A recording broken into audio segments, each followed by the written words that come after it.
The walled and gated McGrath estate was a world unto itself, protected and private. On this twilight evening, the Tudor-style home's mullioned windows glowed jewel-like amid the lush, landscaped grounds. Palm fronds swayed. Overhead, candles floated on the surface of the pool and golden lanterns hung from the branches of a large California live oak. Black-clad servers moved among the well-dressed crowd, carrying silver trays full of champagne, while a jazz trio played softly in the corner. 20-year-old Frances Grace McGrath knew what was expected of her tonight. She was to be the very portrait of a well-bred young lady, smiling and serene. Any untoward emotions were to be contained and concealed, born in silence. The lessons Frankie had been taught at home, and at church, and at St. Bernadette's Academy for Girls had instilled in her a rigorous sense of propriety. The unrest going on across the country these days, erupting on city streets and college campuses, was a distant and alien world to her, as incomprehensible as the conflict in faraway Vietnam. She circulated among the guests, sipping an ice-cold Coca-Cola, trying to smile, stopping now and then to make small talk with her parents, friends, hoping her worry didn't show. All the while, her gaze searched the crowd for her brother, who was late to his own party. Frankie idolized her older brother, Finley. They'd always been inseparable, a pair of black-haired, blue-eyed kids, less than 2 years apart in age, who'd spent the long California summers unsupervised by adults, riding their bikes from one end of sleepy Coronado Island to the other, rarely coming home before nightfall. But now he was going where she couldn't follow. The roar of a car engine disturbed the quiet party. Car horns honked loudly in succession. Frankie saw how her mother flinched at the noise. Bet McGrath hated anything showy or vulgar, and she certainly didn't believe in announcing one's presence by honking a horn. Moments later, Finley banged through the back gate, his handsome face flushed, a lock of curly black hair fallen across his forehead. His best friend, Rye Walsh, had an arm around him, but neither looked too steady on his feet. They laughed drunkenly, held each other up, as more of their friends stumbled into the party behind them, dressed impeccably in a black sheath, with her hair in a regal updo. Mom moved toward the group of laughing young men and women. She wore the pearls her grandmother had bequeathed her, a subtle reminder that Bet McGrath had once been Bet Alexander, of the Newport Beach Alexanders. "Boys," she said in her modulated charm school voice. "How nice that you are finally here." Finley stumbled away from Rye, tried to straighten. Dad motioned to the band, and the music stopped. Suddenly the sounds of Coronado Island on a late spring night, the throaty purr of the ocean, the whisper of the palm fronds overhead, a dog barking down the street or on the beach took over. Dad strode forward in his custom-made black suit, crisp white shirt and black tie, holding a cigarette in one hand and a Manhattan in his other. With his close-cropped black hair and square jaw, he looked a little like an ex-boxer who'd hit the big time and learned how to dress well, which wasn't too far off. Even among this handsome, well-dressed crowd, he and Mom stood out, radiated success. She was old money, and had always been at the top of the social ladder. He had climbed his way up to stand confidently beside her. "Friends, family, recent academy graduates," Dad said in his booming voice. When Frankie was young, he'd still had a hint of an Irish accent, which he'd worked hard to eliminate. He often touted his own immigrant mythology, a story of bootstrapping and hard work. He rarely mentioned the good fortune and opportunity that had come with marrying the boss's daughter, but everyone knew. They also knew that after the death of Mom's parents, Dad had more than tripled their wealth with his zeal for developing California real estate. He put an arm around his slender wife, drew her as close as she would allow in public. "We are grateful that you have come to help us say bon voyage to our son, Finley." Dad smiled. No more bailing him out of the Coronado Police Station at 2 a.m. after some ridiculous drag race. There was a smattering of laughter. Everyone at this party knew the circuitous track Finley had taken to adulthood. From earliest memory, he had been a golden boy, a wild child who could make the hardest heart soften. People laughed at his jokes. Girls followed him everywhere. Everyone loved Finley, but most agreed that he was a handful. He had been held back in 4th grade, more for constant mischievousness than anything else. He was sometimes disrespectful in church, and he liked the kind of girl who wore short skirts and carried cigarettes in her purse. When the laughter ended, Dad went on, a toast to Finley and his grand adventure. "We are proud of you, son." Servers appeared with bottles of Dom Perignon and poured more champagne. The tinkling sound of glass on glass filled the air. Guests surrounded Finley. Men clapped him on the back in congratulations.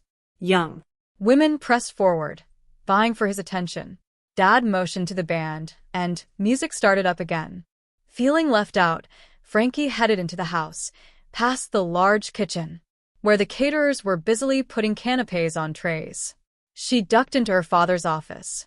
It had been her favorite place as a child. Big tufted leather chairs, footstools, 2 walls of books, a massive desk. She flicked on the light. The room smelled of old leather and cigars, with a hint of expensive aftershave. Neatly organized stacks of building permits and architectural plans lay atop the desk. One entire wall of the office was devoted to their family history. Framed photographs Mom had inherited from her parents, and even a few Dad had brought with him from Ireland. There was a photo of great-grandfather McGrath in his soldier's uniform, saluting the camera. Alongside that photograph was a framed war medal that her grandpa Francis had been awarded in the First World War. The photograph of her parents' wedding was positioned between her grandfather Alexander's framed Purple Heart and a newspaper clipping with a photo of the ship he'd served on coming into harbor at the end of the war. There were no photographs of her father in uniform. To his great shame, he had been labeled for F and disqualified for military service. It was something he lamented in private, only to family, and only when he'd been drinking. After the war, he'd convinced Grandpa Alexander to begin building affordable housing in San Diego for returning veterans. Dad called it his contribution to the war effort, and it had been spectacularly successful. In conversation, he was always so military proud that, in time, everyone on Coronado seemed to forget he hadn't served. There were no photographs of his children, not yet. Her father believed that one had to earn their way onto this wall. Frankie heard the door open quietly behind her, and someone said, "Oh, I'm sorry. I don't mean to intrude." She turned and saw Ry Walsh standing in the doorway. He held a cocktail in one hand and a pack of old gold cigarettes in the other. No doubt he'd been looking for a quiet place to smoke. "I'm hiding from the party," she said. "I don't feel much like celebrating, it seems." He left the door open behind him. "I was doing the same thing, I guess. You probably don't remember me. Joseph Ryerson Walsh, goes by Ry. Like the whiskey," Frankie said, trying to smile. It was how he'd introduced himself to her last summer. "Why are you hiding out? You and Finn are thick as thieves. You both love a good party." As he neared, her heart did a queer little stutter. He'd had that effect on her from their first meeting, but they'd never really spoken. She didn't know what to say to him now, when she felt a little bereft. Lonely. "I'm going to miss him," he said quietly. She felt the sting of tears and turned quickly away, faced the wall of memorabilia. He moved in beside her. They stared up at the family photos and mementos. Men in uniforms, women in wedding dresses, medals for valor and injury, a triangle folded and framed American flag that had been given to her paternal grandmother. "How come there are no pictures of women up here, except for the wedding pictures?" Ry asked. "It's a hero's wall, to honor the sacrifices our family has made in Service of the country. He lit a cigarette. Women can be heroes. Frankie laughed. What's funny about that? She turned to him, wiped the tears from her eyes. Well, you don't mean... Yeah, he said, looking down at her. She couldn't remember a man ever looking at her in such a way, so intensely. It made her catch her breath. I mean it, Frankie. It's 1966. The whole world is changing. Hours later, when the guests had begun to make their polite exits, Frankie found herself still thinking about Rye and what he'd said. Women can be heroes. No one had ever said such a thing to her. Not her teachers at St. Bernadette's, not her parents. Not even Finley. Why had it never occurred to Frankie that a girl, a woman, could have a place on her father's office wall for doing something heroic or important that a woman could invent? Something or discover something or be a nurse on the battlefield could literally save lives?